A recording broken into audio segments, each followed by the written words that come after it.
commencer, souhaiter bonne année 2020 à tous les militants du PADES, toutes les militantes du PADES, à tous les Guinéens, à tous les Africains.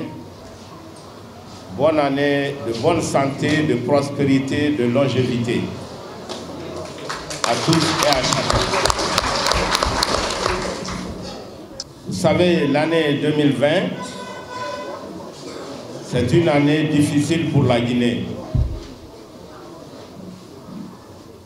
Je voudrais ne pas oublier tous nos jeunes combattants qui sont morts pour la liberté de la Guinée toute l'année 2019.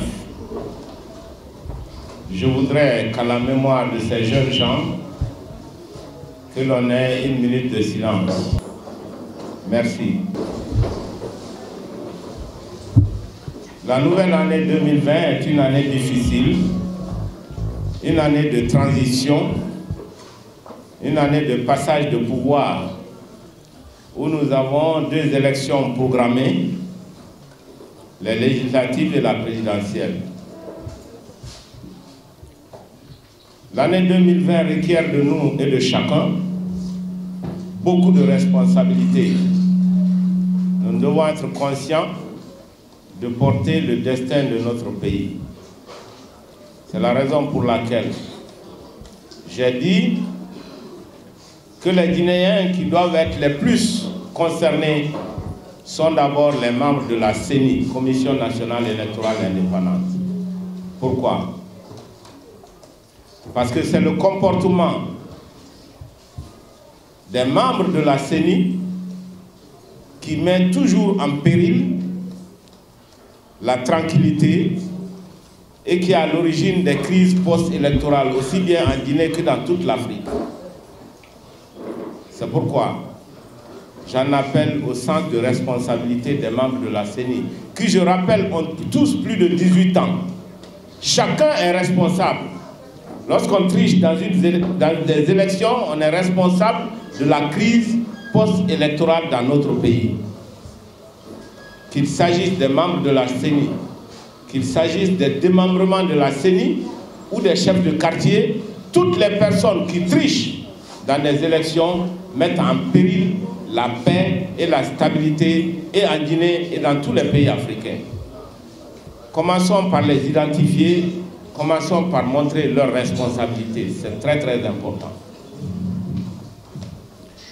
J'ai dit également que la responsabilité des hommes au pouvoir est engagée. Pourquoi? Parce qu'avoir le pouvoir, c'est avoir la décision et la maîtrise des forces publiques qui appartiennent à toute la Guinée. Mais quand on est au pouvoir, on a le commandement des forces publiques.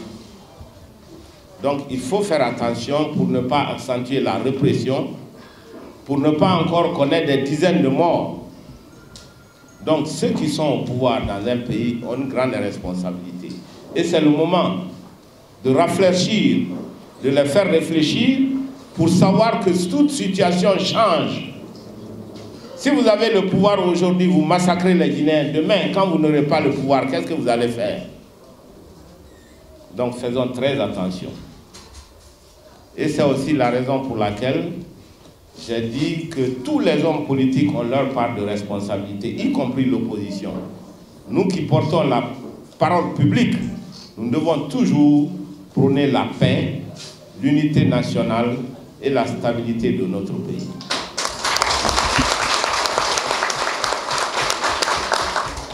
Les hommes politiques n'ont pas le droit de s'aimer la haine et la division en Guinée. Il est très important, toujours, je reviens là-dessus, que les Guinéens sachent qu'ils sont unis, parce que nous avons le même destin. Nous avons des familles imbriquées. À tel enseigne, quand on dit le nom d'un Guinéen, on ne sait même pas de quelle ethnie il appartient, parce que tous les Guinéens sont les mêmes. Il faut qu'on se rappelle de cela. Nous avons la même destinée, mais nous avons aussi les mêmes défis. Ça veut dire que nous avons les mêmes problèmes. Tous les Guinéens ont exactement les mêmes problèmes. C'est vraiment pas compliqué. Dans le domaine des infrastructures, tous les Guinéens manquent de routes. Vrai ou faux? Dans toutes les régions naturelles de la Guinée, nous n'avons pas suffisamment de routes. C'est notre challenge, c'est notre défi de faire des routes dans notre pays. C'est très important. Tous les Guinéens manquent d'électricité.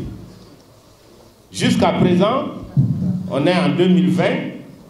Chaque fois qu'un Guinéen arrive dans sa maison et qu'il met la main sur l'interrupteur, lorsqu'il y a le courant, il dit « Eh, t'es brafa !»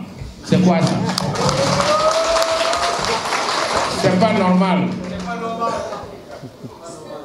Dans le monde, nous avons plus de 180 pays. C'est rare de voir dans le monde un pays où les gens n'ont pas d'électricité.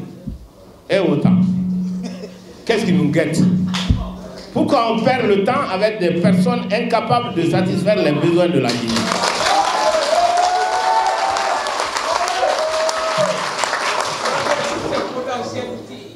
Donc, nous sommes un pays, nous n'avons pas de route, nous n'avons pas d'électricité, nous n'avons même pas de chemin de fer. C'est inacceptable. Nous sommes l'un des rares pays où il n'y a même pas d'avion.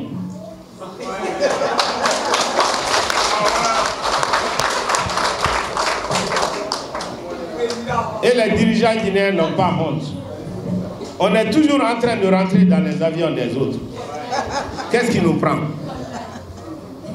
C'est incroyable. On n'arrive à rien ici. Même le colon nous a laissé un chemin de fer et des trains. Aujourd'hui, on n'en a même pas.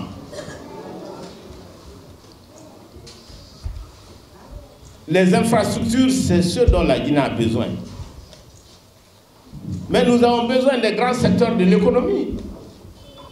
Comment peut-on imaginer un pays où il pleut tout le temps et un pays où on a faim en même temps? Ça n'a pas de sens.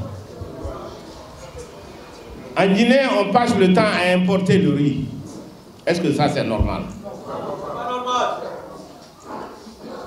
La Guinée ne doit pas importer le riz, qui est notre aliment de base. Nous avons la bonne terre partout en Guinée. Des plaines énormes de Haute-Guinée, à la forêt où il pleut tout le temps. Et nous avons même des grands spécialistes de riz en Guinée, dans le Bagataï, au Siganamato.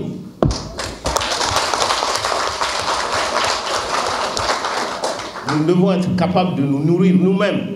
C'est une honte. Non seulement nous devons être capables de nous nourrir, mais nous devons être capables de nourrir les autres Africains. On ne peut pas passer le temps à ça. C'est vraiment la preuve palpable de l'incapacité. Alors, la Guinée a des défis dans le domaine agricole, dans le domaine des infrastructures, mais également dans le domaine de la santé. Pourquoi je dis?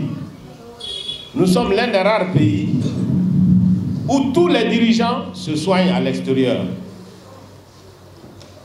Tout le monde se soigne à l'extérieur. Tous ceux qui ont de l'argent, tous ceux qui sont des ministres, des directeurs, personne ne se soigne en Guinée. On n'a même pas honte. Tout le temps, vous les voyez. Monsieur le ministre, où vous étiez? Monsieur le directeur, ah, j'étais à Dakar en train de faire mon contrôle. Il n'a même pas honte.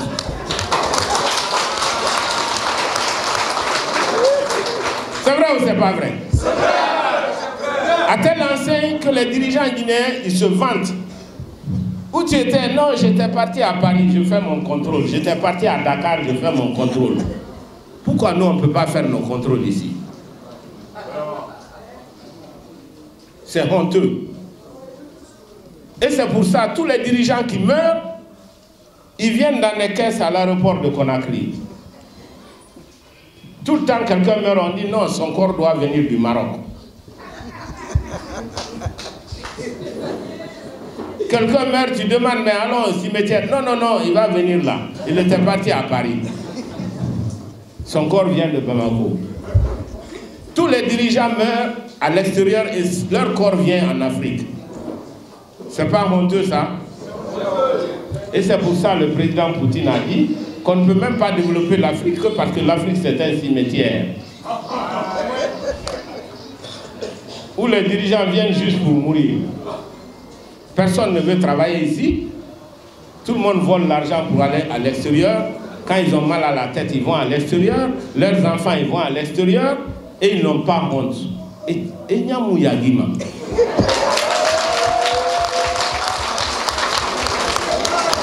C'est ça le problème. On ne peut pas continuer dans un pays comme ça. Nous avons des défis. Et ça, c'est tous les Guinéens. C'est pour ça que nous devons rester unis. Parce que tout le monde a les mêmes problèmes.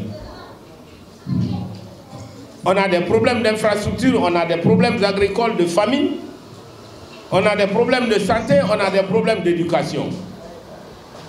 L'éducation guinéenne doit résoudre deux problèmes majeurs. La modernisation et l'adéquation aux emplois. On est incapable de le faire. J'ai toujours dénoncé le fait que l'éducation n'est pas la priorité en Guinée. La Guinée ne dépense que 13% de son budget pour l'éducation. Nous prenons nos enfants, nous les envoyons en Côte d'Ivoire, au Mali, au Sénégal, mais eux, ils dépensent 40% de leur budget dans l'éducation. Ça fait 3 fois plus. Nous sommes le pays où on dépense le moins pour notre éducation. C'est extraordinaire. C'est comme un chef de famille. Il ne dépense pas pour l'éducation de ses enfants. Il dépense uniquement pour aller dans les boîtes de nuit. Après, il dit que l'éducation de ses enfants, c'est sa priorité. Est-ce que c'est vrai? Est-ce que c'est vrai? C'est pas vrai. Si tu dépenses ton argent dans les boîtes de nuit, quelle est ta priorité? C'est les boîtes de nuit. Voilà. Comme la Guinée ne dépense pas d'argent dans l'éducation, est-ce que l'éducation est la priorité de la Guinée? Ce n'est pas la priorité de la Guinée. C'est pour ça que le PADES doit être au pouvoir. Donc nous sommes un pays où il n'y a pas de route, où il n'y a pas d'électricité, nous n'avons pas d'avion, nous n'avons pas de train, nous avons faim, nous sommes mal soignés et nos enfants ne vont même pas bien étudier. Et même ceux qui étudient, tout le monde vient au chômage. Voilà la situation de la Guinée. Nous manquons de tout. Et le pire, c'est que tous nos enfants sont au chômage, qu'ils soient diplômés ou sans diplôme. Mais comment combattre le chômage? Ça, c'est nous, notre travail. Nous sommes des économistes. On a étudié ça. Donc la Guinée a besoin des gens pour faire évoluer son économie. La Guinée n'a pas besoin de politiciens. Les politiciens professionnels, à quoi ça sert? Ça ne sert à rien. La politique s'est arrêtée le 2 octobre 1958. Les vrais politiciens ont donné l'indépendance à la Guinée. C'est ça la politique. Mais le reste, ce n'est pas des politiciens. C'est des hommes de théâtre. C'est des acteurs.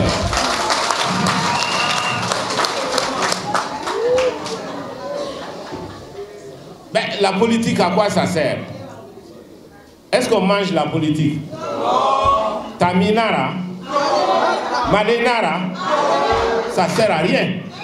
On fait la politique pour combattre la pauvreté, pour donner du travail à nos jeunes. C'est ça le rôle de la politique. Pour faire la bonne éducation, pour avoir les bonnes routes, pour avoir l'eau, l'électricité et du travail pour nos jeunes. Celui qui ne peut pas faire ça, quitte là-bas, quel là?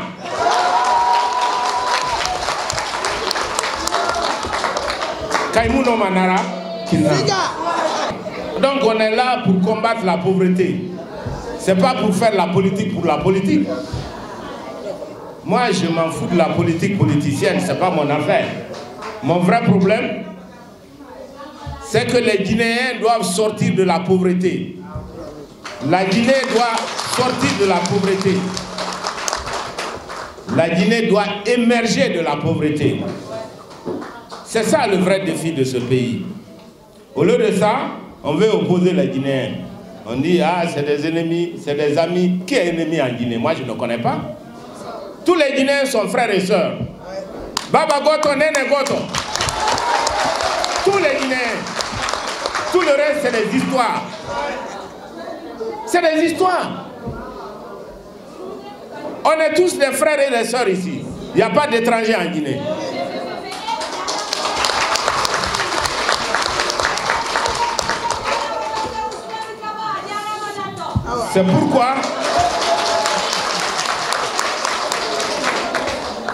C'est pourquoi il est important de se battre pour l'unité nationale et la démocratie. Le PADES est un parti qui se bat pour la démocratie. C'est pourquoi nous sommes membres fondateurs du FNDC. Notre combat, c'est un combat pour la démocratie dans notre pays. Nous n'allons jamais accepter la présidence à vie.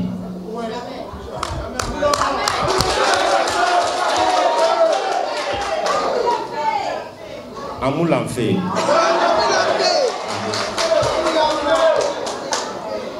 Et il faut suivre la vérité. Donc, c'est pour ça que le PADES se bat. Mais même à l'intérieur du PADES, nous essayons toujours de sauvegarder la démocratie. On ne prend jamais de décision, le président seul ne prend jamais la décision. Je me réfère toujours aux militants du PADES pour dire voilà ce qu'on veut faire. Les candidatures dans les élections, je vais toujours à la base pour demander les gens qui vous voulez pour être votre candidat. Ce n'est pas à moi de choisir les candidats. Ce n'est pas à moi de prendre toutes les décisions du PADES. D'abord, le PADES ne m'appartient même pas. C'est votre parti. Donc c'est ça la démocratie. Si tu veux réaliser la démocratie dans un pays, commence par être démocrate dans ton propre parti. Ça commence là.